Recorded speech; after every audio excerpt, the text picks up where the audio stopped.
మరి జడవస్తువులు మీపై ప్రభావం చూపిస్తాయా?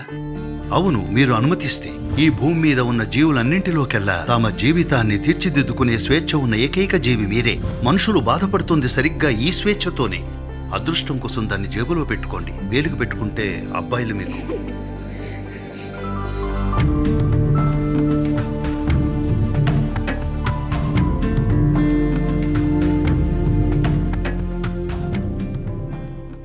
సార్, భారతీయ సమాజంలో ఎవరికైనా ఏదైనా చెడు జరిగితే, ఉదాహరణకి ఒకరికి ఒంట్లో బాగోలేదనుకుందాం, అప్పుడు 3 రకాల మనుషులుంటారు.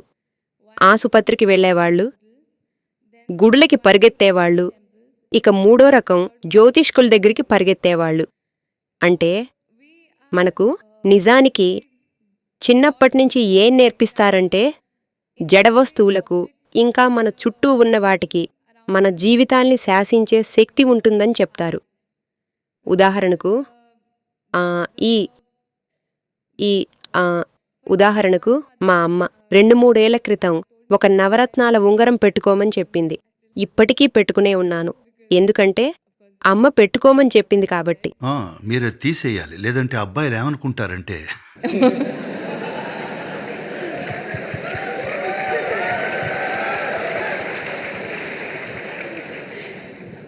అదృష్టం కోసం దాన్ని జేబులో పెట్టుకోండి. వేలుగు పెట్టుకుంటే వాళ్ళు మీకు చూడండి, మనిషి జీవితం ఎలా రూపుదిద్దుకుంటుందంటే, ముఖ్యంగా మనిషి జీవితం, జంతువులన్నింటికీ ప్రకృతి ఒక స్పష్టమైన మార్గాన్ని నిర్దేశించింది. అవి ఏం చెయ్యగలవు, ఏం చేయలేవు అని. వాటి జీవితాలు ఆ 2 గీతల మధ్య జరుగుతాయి. దానికంటే కిందకు వెళ్లలేవు, పైకి వెళ్లలేవు. ఆ పరిధిలోనే బతుకుతాయి. అందుకే అవి చాలా నిశ్చితంగా, స్థిరంగా కనిపిస్తాయి. పైగా ప్రశాంతంగా ఉంటాయి. వాటి కడుపు నిండిందంటే అవన్నీ ప్రశాంతంగా ఉంటాయి. మీరది గమనించారా? హలో, మీరు నాతో మాట్లాడే ఉద్దేశంలో ఉన్నారా లేదా?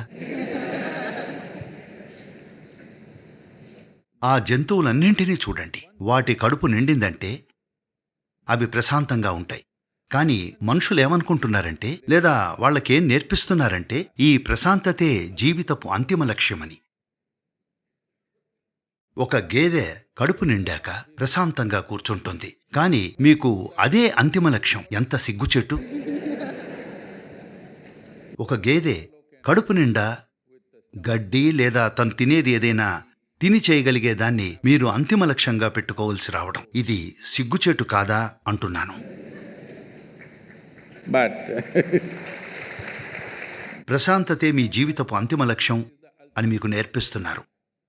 కానీ మరింత ప్రాథమిక విషయాలకొస్తే, మీరు ఈరోజు ప్రశాంతంగా లేకపోతే ఈ రాత్రి భోజనాన్ని ఆస్వాదించగలరా? లేదు. కనీసం వీధిలో నడవడాన్ని ఆస్వాదించగలరా?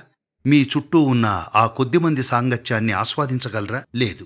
పారవశ్యంలో లేకపోయినా కనీసం ప్రశాంతంగానైనా ఉండాలి, జీవితంలో దేన్నైనా ఆస్వాదించాలంటే. అందుకే అడుగుతున్నాను, ఇది మీ జీవితంలో మొదటి మెట్టు కావాలా, లేక చివరి మెట్టు కావాలా? అలాంటి వాళ్ళు చనిపోయాకే ప్రశాంతంగా ఉంటారు.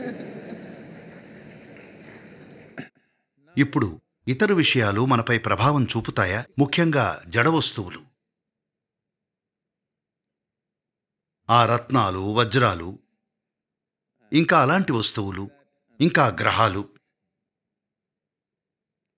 చూడండి, గ్రహాల స్వభావం దానిపై ఉన్న జీవరాశి మీద ఖచ్చితమైన ప్రభావం చూపుతుంది. పౌర్ణమి, అమావాస్య రోజుల్లో మీరు గమనిస్తే చాలా జంతువులు కొన్ని నిర్దిష్టమైన పద్ధతుల్లో ప్రవర్తిస్తాయి. ఎందుకంటే అవి ప్రభావితమవుతాయి. మీకు తెలుసు, సముద్రమంతా ఉప్పొంగుతుంది. ఎన్నో లక్షల కోట్ల టన్నుల నీటితో ఉన్న సముద్రమే అంతగా ఉప్పొంగగలిగినప్పుడు, మీ శరీరంలో 72% నీరే ఉన్నప్పుడు అదసలు ఉప్పొంగదనుకుంటున్నారా? ఖచ్చితంగా ఉప్పొంగుతుంది. కాబట్టి మీకిది తెలుసో లేదో, కానీ భారతదేశంలో చాలామందికి తెలుసు. భారతదేశంలోనే కాదు, మెంటల్ ఆస్పత్రుల్లో ఉన్న ఏ చోటునైనా వాళ్లకు ఇది తెలుసు. పౌర్ణమి, అమావాస్య రోజుల్లో మనుషులకు మరింత తీవ్రమైన స్థాయిలో మానసిక అశాంతి కలుగుతుంది. కాబట్టి ప్రజలు అమావాస్య, పౌర్ణమి రోజుల వల్ల పిచ్చి కలుగుతుందనుకుంటారు. లేదు, అది నిజం కాదు. మీరు చాలా ప్రేమగా ఉండేవాళ్లైతే పౌర్ణమి రోజున మరింత ప్రేమగా మారతారు. చాలా ఆనందంగా ఉంటే పౌర్ణమి రోజున మరింత ఆనందంగా మారతారు. కొంచెం పిచ్చి ఉంటే మరింత పిచ్చిగా మారతారు. మీ లక్షణం ఏదైనా సరే ఆ రోజున కొంచెం ఎక్కువ అవుతుంది. అందుకే రొమాంటిక్గా ఉండేవాళ్లకి పౌర్ణమి రోజు కావాలి. ధ్యానం చేయాలనుకునే వాళ్లకు కూడా పౌర్ణమి రోజు కావాలి. కాస్తంత పిచ్చి ఉన్నవాళ్లు వాళ్లకి పౌర్ణమి వద్దు. ప్రాథమికంగా అది ఉన్నదాన్ని కొద్దిగా పెంచుతుందంతే. ఖచ్చితంగా ఈ రోజుల్లో ఇంకో రకమైన టెక్స్ట్ బుక్ సైన్స్ నడుస్తోంది. అది ప్రయోగశాలలో జరిగేదాన్ని తప్ప మరేదీ గమనించదు. వీళ్ళు ఇదంతా చెత్త, అది ఇది అంటూ ఉంటారు. లేదు, మీ శరీరాన్ని గమనిస్తే మీకే తెలుస్తుంది. పైకి చూడకుండా, క్యాలెండర్ వైపు చూడకుండానే పౌర్ణమి ఎప్పుడో, అమావాస్య ఎప్పుడో తెలుసుకోగలరు. మీకై మీరే. మీ వ్యవస్థ పట్ల తగినంత శ్రద్ధ పెడితే చాలు. ఎందుకంటే అది మీ వ్యవస్థలోనే కనిపిస్తుంది. ఒక నిర్దిష్టమైన ప్రవర్తన ఉంటుంది. కానీ మనిషితో ఉన్న సమస్య ఏమిటంటే, లేదా ప్రజలు దాన్ని ఒక సమస్యగా చూస్తున్నారు. Any possibility. ఏ సంభావ్యతైనా సరే మీరు అన్వేషించకపోతే మీ దృష్టిలో అదొక సమస్యలా కనిపిస్తుంది. ఏది సమస్యగా ఉంటుందో అది ఎప్పుడూ ఒక అవకాశమే. అవునా? మీకు నచ్చలేదా? ఏదైతే ఒక అవకాశమో దాన్ని అన్వేషించకపోతే, అసలు అవకాశం ఏమిటో గ్రహించకపోతే అది మీకు సమస్యలా అనిపిస్తుంది. మరి జడవస్తువులు మీపై ప్రభావం చూపిస్తాయా? అవును, మీరు అనుమతిస్తే. ఎందుకంటే మనిషి ఎదుర్కొనే కష్టమైన పరిస్థితి ఇదే. అదేమిటంటే, మీరు ఎలా ఉండాలన్నది ప్రకృతి నిర్ణయించలేదు, దాన్ని మీకే వదిలేసింది. మీకే వదిలేయడం అంటే ఈ భూమి మీద ఉన్న జీవులన్నింటిలోకెల్లా తమ జీవితాన్ని తీర్చిదిద్దుకునే స్వేచ్ఛ ఉన్న ఏకైక జీవి మీరే. ఇదేమన్నా చిన్న విషయమా? This is a product of millions of years of evolution. ఇది లక్షలాది ఏళ్ల పరిణామక్రమ ఫలితం. ఏకకణ జీవి నుండి వచ్చిన ఈ జీవులన్నింటి తరువాత, ఈ లక్షలాది రూపాల తర్వాత ఈ రోజు మనం ఇక్కడున్నాం. తన జీవితాన్ని తను కోరుకున్నట్లుగా తీర్చిదిద్దుకోగలిగే ఏకైక జీవి ఇదొక్కటే. మిగతా ఏ జీవైనా సరే ప్రకృతి నియమాలకు లోబడి బతకాల్సిందే. మన జీవితాల్ని మనమే తీర్చిదిద్దుకోగలం. మనుషులు బాధపడుతున్నది ఈ స్వేచ్ఛతోనే. మీరు మీ బంధనాలతో బాధపడుతుంటే అది పర్వాలేదు. మీరు మీ స్వేచ్ఛతో బాధపడుతుంటే మీరొక విపత్తు. అవునా?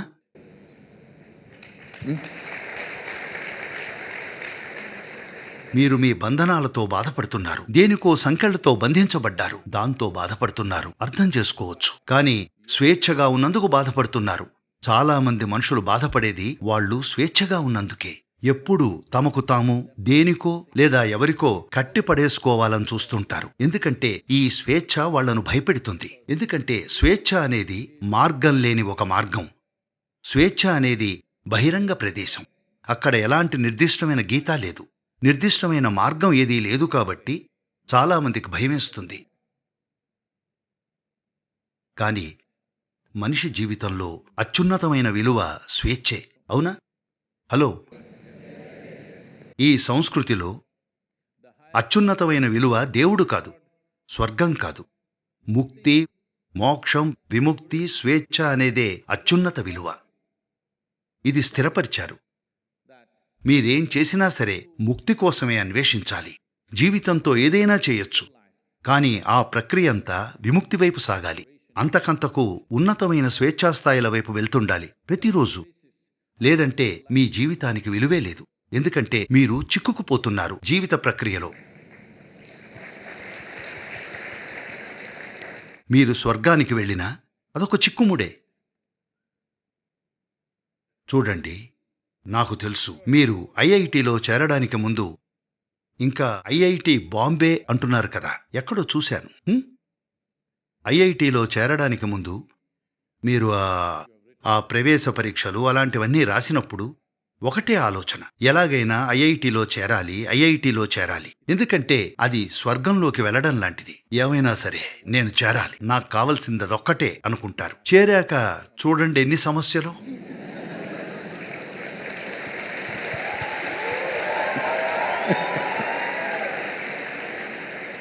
I'm asking you a simple question. నేను మిమ్మల్ని ఒక చిన్న ప్రశ్న అడుగుతున్నాను. ఈ భూమి మీద ఉన్నారు, మీ దగ్గర ఏమైనా ఆధారం ఉందా? మీరు ఇప్పటికే స్వర్గంలో ఉండి దాన్ని చెడగొట్టడం లేదని చెప్పడానికి? Do you have any proof? మీ దగ్గర ఏమైనా ఆధారం ఉందా? ఒకవేళ మీరు ఈ సౌర కుటుంబం నుండి దూరంగా వెళ్లి కిందకు ఈ సౌర కుటుంబం వైపు చూస్తే ఈ 12, 14 గ్రహాలు, ఉపగ్రహాలు, వీటన్నింటిలో ఈ భూమి ఖచ్చితంగా ఒక స్వర్గం లాంటి గ్రహంలా కనిపించదా? అవునా కదా? కాబట్టి మీరు ఇప్పటికే స్వర్గంలో ఉండి దాన్ని గందరగోళం చేస్తున్నారు. ఆపై మరో స్వర్గానికి వెళ్లాలనుకుంటున్నారు. ఈ సంస్కృతిలో స్వర్గం ముఖ్యం కాదు, దేవుడు ముఖ్యం కాదు. ముఖ్యమైనది స్వేచ్ఛ ఒక్కటే. మనం ఈ సృష్టికర్త నుండి కూడా స్వేచ్ఛగా ఉండాలనుకుంటాం. ముక్తి, మోక్షం అనేదే అత్యంత ముఖ్యం. Because ఎందుకంటే ఇదొక తాత్వికమైన విలువ కాదు, ఇదొక మతపరమైన విలువ కాదు. ఇది ప్రతి జీవి తహతహలాడే విషయం. ఒకటే విషయం ఏమిటంటే చాలా మంది మనుషులకు దూరదృష్టి లేదు, కానీ వాళ్ళు దానికోసం వాయిదాల పద్ధతిలో ప్రయత్నిస్తుంటారు. చూడండి, ఇప్పుడు మనుషులు దేనికోసం వెతుకుతున్నా సరే వాళ్ళ దగ్గర ఏమీ లేకపోతే రోజుకు 100 రూపాయలు వస్తే చాలు శివా, అదే చాలు అంటారు. వాళ్ళ ప్రార్థనది. 100 రూపాయలు పడ్డాయి, 100 రూపాయలు, బాగుంది బాగుంది బాగుంది. 3 రోజులు 100 రూపాయలు, బాగుంది. 4వ రోజు కేవలం 100 రూపాయలేనా Shiva? what's the problem with you? సమస్య ఏమిటి? నువ్వు అంత పిసినారివా? రోజుకు కనీసం 1000 రూపాయలైనా ఇవ్వు అంటారు. సరే, 1000 రూపాయల నోటు పడింది, అది చలామణిలో ఉందా? 1000 రూపాయల నోటు లేదా? సరే, 2000 రూపాయలు పడ్డాయి. నేను అలాంటి చిక్కుల్లో పడాలనుకోవట్లేదు. సద్గురువుకి 1000 రూపాయలు ఎక్కడ పడుతున్నాయి? ఆయన దగ్గర ఎక్కడున్నాయి? లేదు లేదు లేదు, 2000 రూపాయలు పడ్డాయి. మీరు 1000 అడిగారు, 2000 పడ్డాయి. అద్భుతం శివ, చాలా అద్భుతం. 10 రోజుల తర్వాత కేవలం 2000 రూపాయలేనా? ఎంతైనా రాలనివ్వండి. ఇంకా కావాలి, ఇంకా కావాలి, ఇంకా కావాలి. అవునా? ఇది డబ్బు గురించి కాదు. ప్రజలు ఇది డబ్బు గురించి అనుకుంటారు. ఇది సంపద, అధికారం, ఆనందం, ప్రేమ, జ్ఞానం గురించి అనుకుంటారు. లేదు, ఇవన్నీ వేర్వేరు కరెన్సీలంతే. ప్రాథమికంగా మీరు అన్వేషిస్తున్నది విస్తరణ కోసం. ఎందుకంటే ఉక్కిరిబిక్కిరిగా అనిపిస్తుంది. మిమ్మల్ని ఎక్కువ కాలం ఒకే చోట ఉంచితే మీకు ఊపిరాడదు. విస్తరించాలనుకుంటారు, ఎప్పుడూ ఇంకొంచెం ఎక్కువ అవ్వాలనుకుంటారు. అవునా కాదా? ఎప్పుడూ ఇంకొంచెం ఎక్కువ. సంతృప్తిపడి ఊరుకుంటారా? లేదు, వేరే గ్రహాల వైపు చూస్తారు, కొత్త గెలాక్సీల వైపు చూస్తారు. కాబట్టి మనిషి లోపల ఒకటుంది, అనంతంగా విస్తరించాలనుకునేది.